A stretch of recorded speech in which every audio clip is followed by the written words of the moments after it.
So now let's see how we can actually go ahead and create out collages inside of Google Photos. So to do that, I'm just going to go around and select out, let's say for example, multiple photos that I have right here. So if I were to go ahead and select this out right here, and then select this out right here, you can see that I can go ahead and select out multiple photos.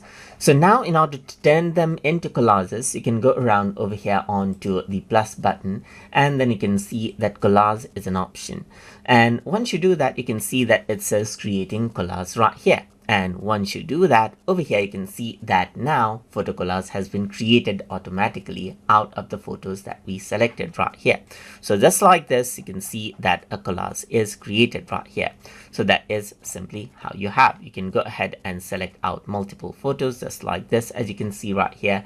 Go around over here onto the plus button and then go to collage right here, and then what happens is that it creates out a collage right here just like this, as you can see right here. So these are the collages that I have right here just like this, which has been saved as well. You can also go ahead and share it and then even download this out as well, and that is how you can easily create out collages, as you can see inside of Google Photos.